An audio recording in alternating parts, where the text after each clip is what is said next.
Okay, primitive mycology here again. Let's talk about the benefits of gardening with mushrooms. Mushrooms are the world's composters. Not only are they great to eat and healthy for you, but they will also turn whatever their substrate is into a very fertile compost that will then feed your plants in years to come. This also helps with moisture retention. If you're like me and you don't like to pull weeds, why not, when you mulch the garden, put a little mushroom spawn in there too? And then that dead space between the rows now becomes more square footage to grow food. Why not maximize the yield on any given piece of property? Makes a lot of sense to me, and it's a whole lot of fun. Today, we're going to be working with wine caps. As I get everything set up here, I'm going to pause the video, and then I'll be back, and we'll go through the process. Okay, so the first step of the process here is we're going to lay a base of cardboard. All you need is a utility knife and some scrap cardboard, something you would normally throw away, or lots of times businesses, when they stock their products, will throw it away, give it to you for free. This helps keep weeds from coming up through your beds, as well as the spawn will have a base layer to kind of attach to, and it will keep your spawn from slowly sinking down into the soil until it's completely colonized it and breaks it down. At that point, the spawn is established enough, it won't make any difference. So let's get to it.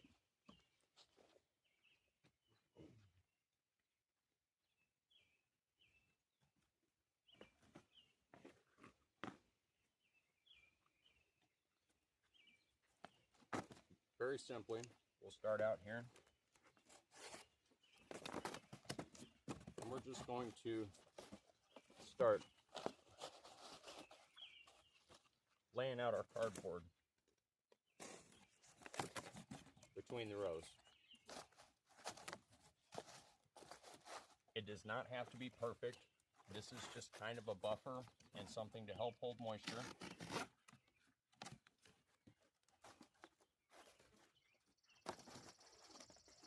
It's really super simple.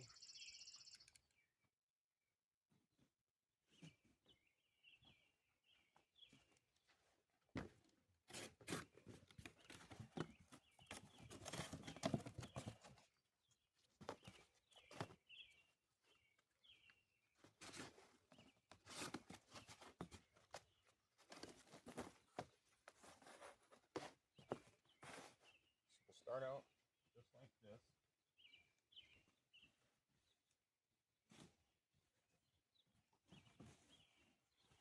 Nice big piece here.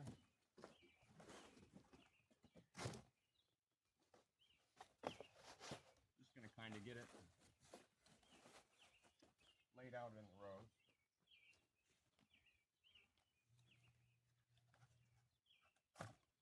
Like I said, this does not have to be perfect. As you see, I didn't grab quite enough, so I'm going to pause the video while I grab a couple more pieces. Okay, now that I've remedied my mistake, just continue filling this row up. A little layer of cardboard.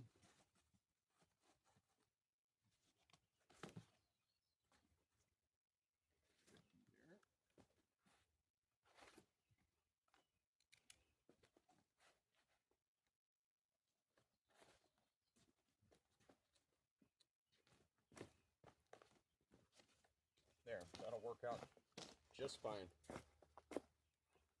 So now, our next step is, I'm going to put a thin layer of straw directly on top of these, and then I'm going to kind of sprinkle some mulch through it before I put any spawn down.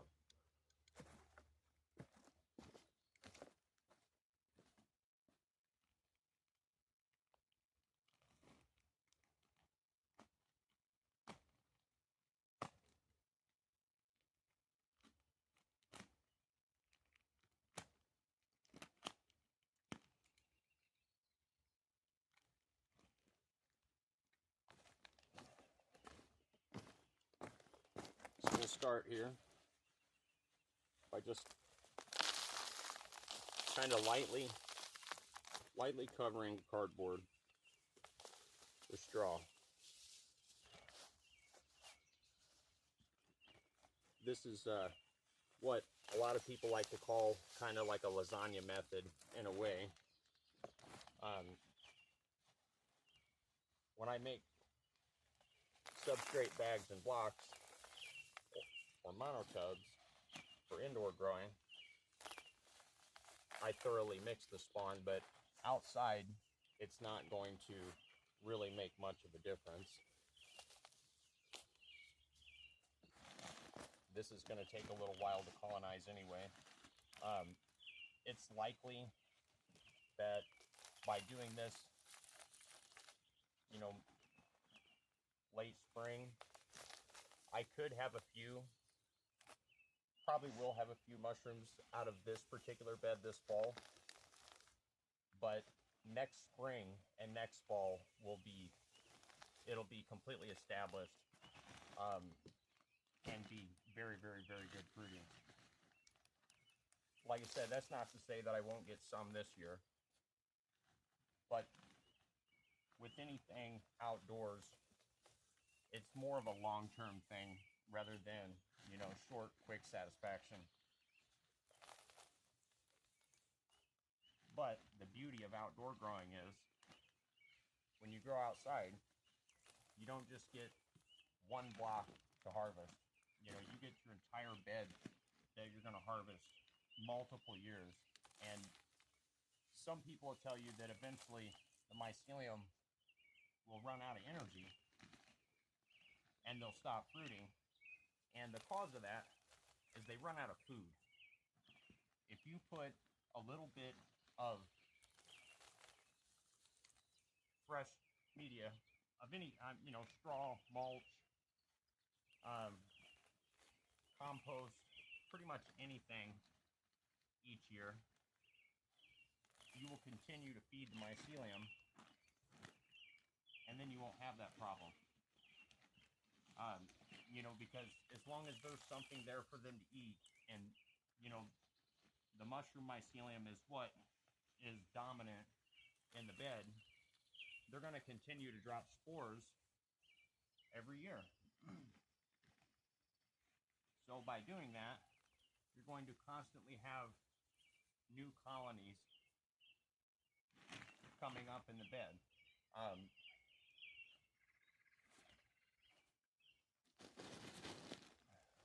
Thereby, with new colonies coming up in the bed, it will constantly have, you know, fresh, healthy mycelium that will replace anything old that basically gets tired, wears out, dies.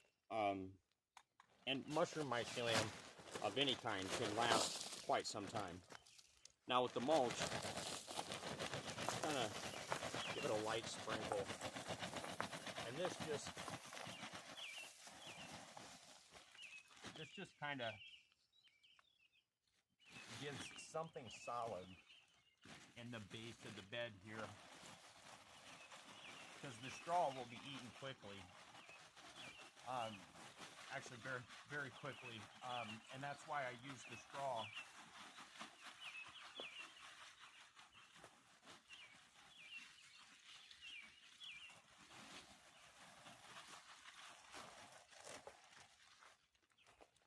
The sole purpose of the straw is the mycelium will colonize it very quickly, and it gives it a good opportunity to take over the bed rather than competing fungi.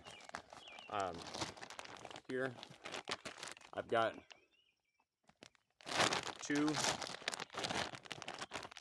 6-pound bags of wine cap spawn.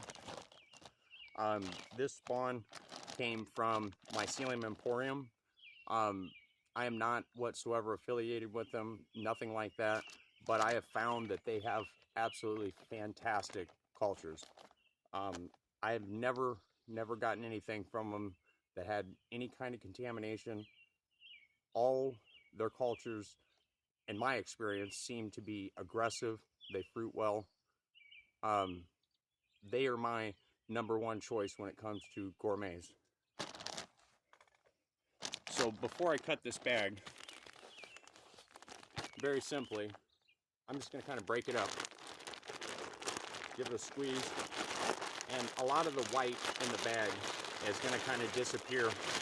You know, the mycelium will get very white as it takes over the bag. When you break it up, that, you know, that color kind of goes away, but it's most definitely still there.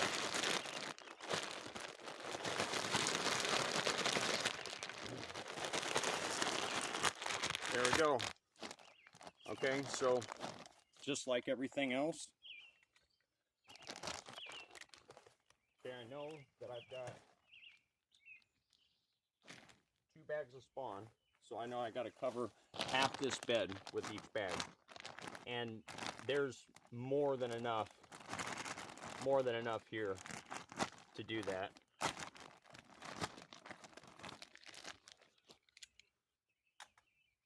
So I just kind of take it, and again, I just like with everything else, I'm going to lightly sprinkle this all across this bed.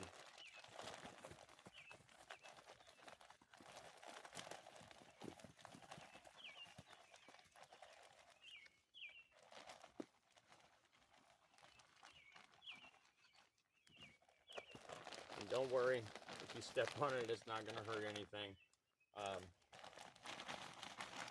This is alive, you know.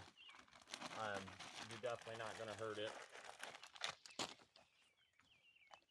Get our next bag here.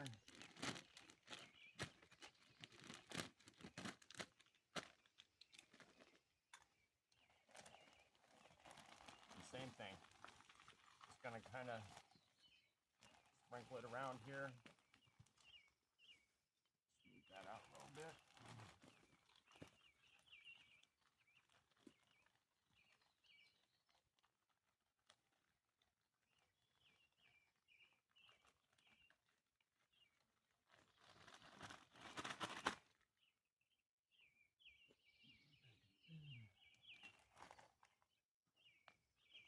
Okay.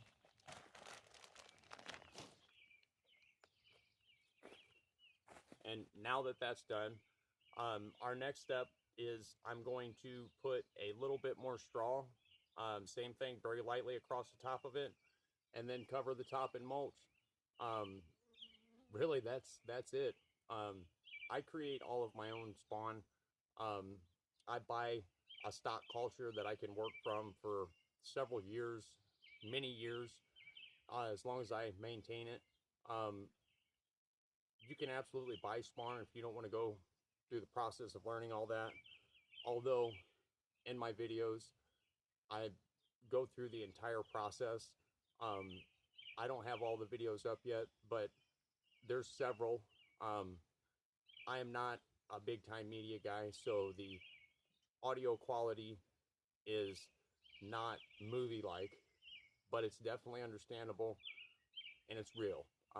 There's no props, there's no nonsense of any kind. It's just, this is what mycology work is. I'll soon be going through and making several videos going over the most basic primitive ways of creating your own spawn, where you don't need expensive equipment, you don't need to invest very much. I have stuff like that because I've been doing this a long time and I've slowly bought it all, but you absolutely don't need it. This can be a very simple, easy hobby, or you can very simply buy a bag of spawn, grain spawn, and expand it. You know, along with that bag of spawn, also buy a 5-pound bag of sterilized grain. Excuse me.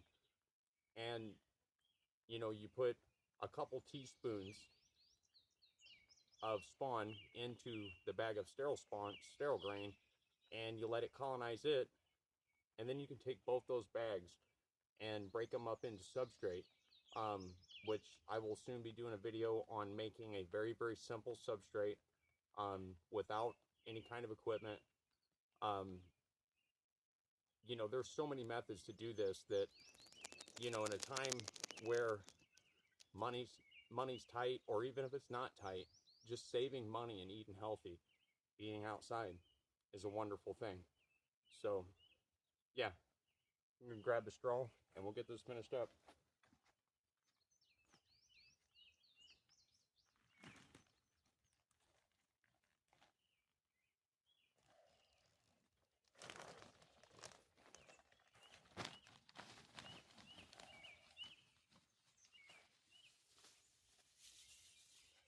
And this second layer of straw, I put really, really, really light. This is just to give some immediate food to the mycelium. That way it can expand and get well established, so it can then start colonizing the mulch. And the wonderful thing about this is when I till this garden next spring, it's going to break up and work this mycelium down into the soil, and all of this straw and mulch and everything that it's going to be eating now, this will all now be compost next year. This will all be compost next year, and it will feed my garden next year. And still yet, there will be lots and lots of mushrooms still come up through it, especially if I mulch between the rows. Once this is established, just as simply as breaking it up, plant your new garden, and then after things come up, feed it. Throw down a little bit of straw or a little bit of mulch, and it will fruit again. You know, this is something long term. This is something that's going to benefit you very literally for years. And that's my favorite part about it.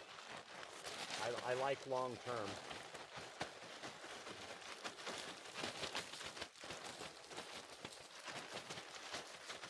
So now, same thing. I'm going to kind of cover it with the mulch. And I think you get the point.